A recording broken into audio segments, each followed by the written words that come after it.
صل وسلم وبارك على سيدنا محمد افضل الخلق وعلى اله وصحبه وسلم. النهارده بقى جايه لكم بيوم جديد وفيديو جديد، والفيديو النهارده بقى اتهلكنا من التعب بصراحه. الفيديو ده يا جماعه كان على يومين والله، لاني شلت حاجات يعني من الشقه ونقلتها في الاوضه التانية وكده، وهو هتشوفوا كل حاجه زي ما انتم شايفين معايا. هنا بقى بدات ان انا افرش السرير. بدات الاول بالاوضه ديت. آه، دي اوضه النوم، واهو كده زي ما انتم شايفين شلت بقى الغيار بتاع السرير كله وحبيت بقى ان انا افرش غيار كده جديد ونضيف معاكم. اذكروا الله بقى في كومنت وصلوا على الرسول، وعايزه لايكاتكم بقى، ما تنسوش اللايكات، عايزه لايكات كتير منكم والتشجيع بقى منكم كده حلو. واهو كده زي ما انتم شايفين كنت فرشه بصراحه اللحاف، بس شلته تاني لاني يعني طلع تقيل قوي على البطانيه. هنا كده بقى شلت الفرشه بتاعه الارض، وقلت بقى انضف الدرج كده زي ما انتم شايفين. نضفت الدراج ديت بقى كده معاكم، وكمان ما همسحها كده بالجلانس. اللهم صل وسلم وبارك عليه. انا طبعا شايله المفارش غسلاها، وشايله كمان الستائر البيضه، بس سايبه القطيفه بس. وقلت بقى ايه يعني قرب ما جولت كده هفرش بقى البيضه، بس النهارده فرشت المفارش بقى معاكم. قلت كده كده الشقه يعني مقفوله ومش هتتسخ بسرعه.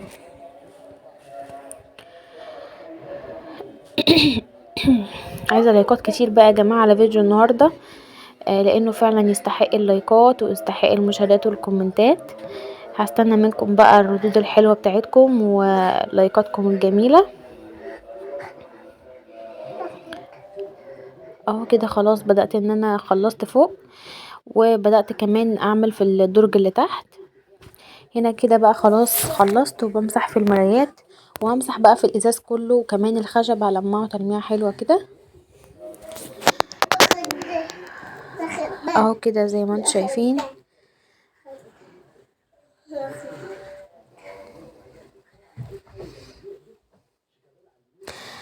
هنا بقى كده هشيل بقى النيش من مكانه خالص، لاني ادم كل شويه بيفتح ويقفل فيه فمش ساكت. اهو زي ما انتم شايفين طبعا طالع بالشبشب اهو.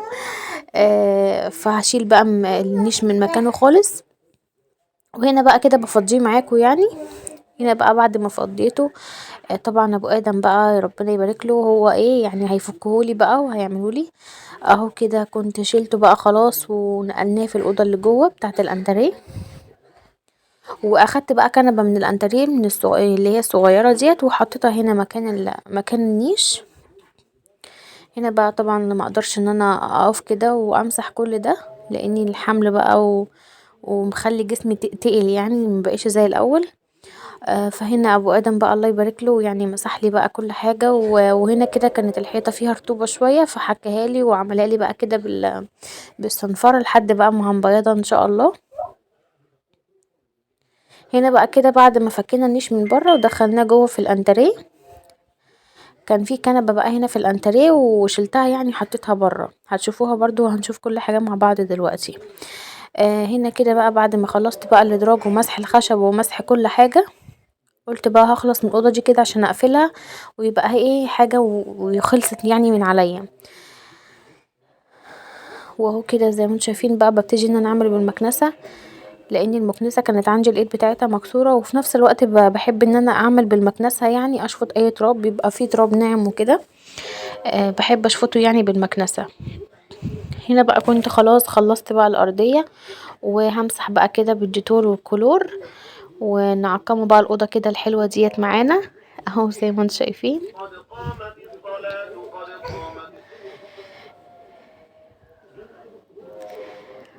اهو كده بقى خلاص بدأت ان انا يعني انضف بقى كل حاجة في الأوضة عشان خاطر بقى اقفلها، ونطلع بقى نشوف ونكمل بقى اللي احنا كنا بنعمله برا.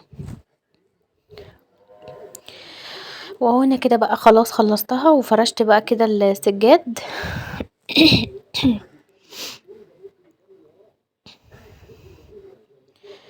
اهو كده زي ما انتم شايفين.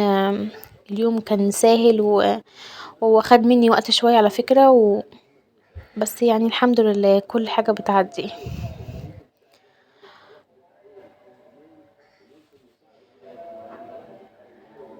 طبعا ادم مش ساكت رايح جاي عايز المكنسة بيحب يشغلها قوي.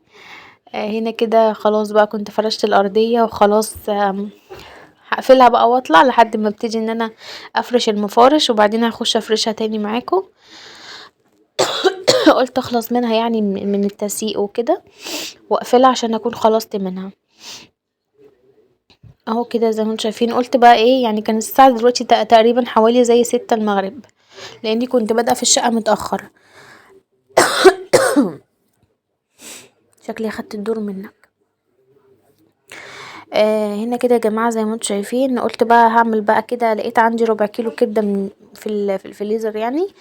فطبعا ما نزلتش السوق يوميها وقلت بقى ايه هعمل بقى الاكل يعني ايه من البيت وكده ويكون اكل خفيف وسريع برضو عشان خاطر اخلص وانجز وقت ايه على طول. عملت هنا بقى كبدة وعملت كمان اكلتي المفضلة المسقعة بس المرة دي زودت عليها بطاطس مكعبات وعملت كمان طبق جبنة قديمة كده بالطحينة. الطبق دوت يا جماعة والله بيوديني في حتة تانية خالص. بيعليلي الضغط شوية بس يلا الحمد لله.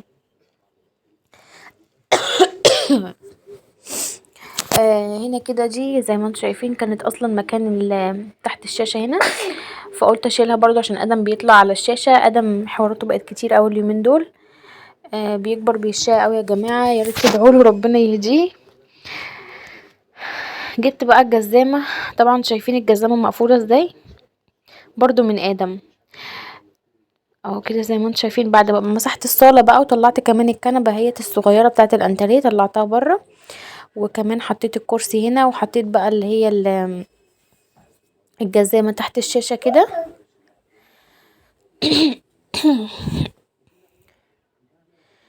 وهنا كده بقى دخلت على اوضه النوم تاني عشان هفرش بقى المفارش بقى كده معانا.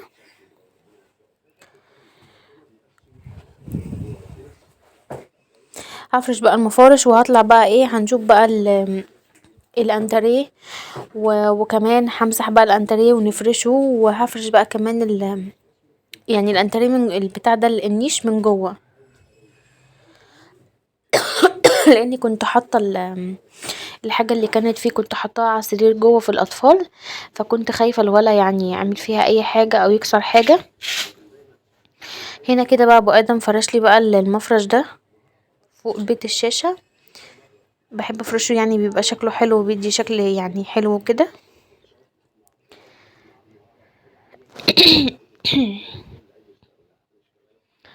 وكمان فرشت المفرش بقى اللي هو بتاع الجزامه اهو. كنت غسلاها بصراحه بقالي فتره وما كنتش فرشاها يعني فقلت بقى افرشها بحيث ان هي بتدي منظر وبتدي شكل حلو. هنا فوق التلاجة برضو مسحتها كده مسحه حلوه وفرشت بقى المفرش بتاعتها وشلت اي كراكيب كانت فيها وكانت عليها كمان. مفيش بس غير الراوتر بس هو اللي عليها. والله يا جماعه عايزه اجيب غيار مفرش كده حلو واخلي دوت كده يعني للايام العاديه لاني مش عندي غير طقم واحد بس اللي هو انا متجوزه بيه اللي هو ده. فان شاء الله باذن الله ربنا يكرمني كده ويقدرني وهجيب بقى طقم مفرش لكله. وكده بقى الشكل النهائي اهي الكنبه اللي انا طلعتها. كده الشكل النهائي وان شاء الله هشوف بقى برضو حل الترابيزه اللي احنا بناكله عليها. هنشوف لها حل ونوديها في اي مكان تاني غير هنا. طبعا الستاير البيضة بتدي منظر وبتدي شكل حلو بس انا مش فرشاها النهارده عشان هي تتسخ بسرعه لان انا في الدور الاخير فبتتسخ بسرعه يعني من الترابه وكده. فقلت قرب ما اجولد ان شاء الله هفرش بقى كله. كده خلاص بقى خلصنا من اوضه النوم وخلصنا كمان من الصاله نخش بقى هنا على الانتريه. هنا كده بقى هفرش بقى النيش. خلاص مسحته مسحه حلوه وشايفين الحاجه انا كنت حاطاها هنا على السرير وخايفه ومرعوبه ادم يخش يكسر اي حاجه. هنا كده بقى كنت بدأت ان انا ارص بقى في النيش. شايفين والله معلمه يا جماعه. هو الرص يعني مش قد كده، بس على قد يعني قلت يعني ايه عشان خاطر الولا بس ما يجيش جنب حاجة ويكسرها.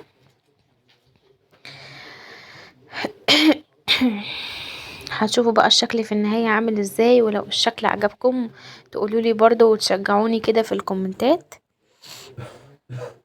وده كان الشكل النهائي، وبقى بمسحه من بره وبقدم برضو ليه الفضل على كل ده.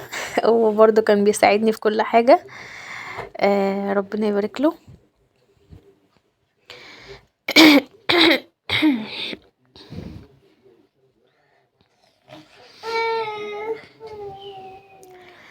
الناس كتير هتقولي انتي حاطه النيش يعني قدام بيت الشاشة ازاي؟ طيب هقول لكم، انا كان عندي شاشة تانية بس اتحرقت والله، فمش مقدرتي دلوقتي ان انا اجيب واحدة تانية.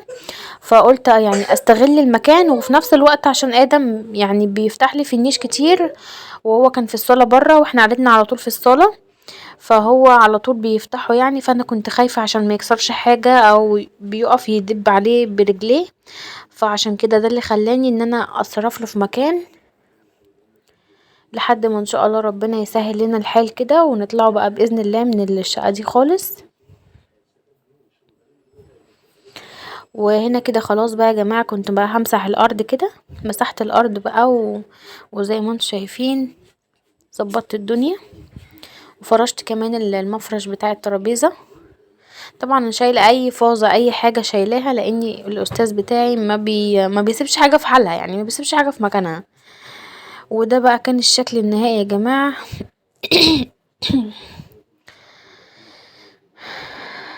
اهو بقى كده، واشوفكم بقى في فيديو جديد، وما تنسوش اللايك، ومع الف سلامه.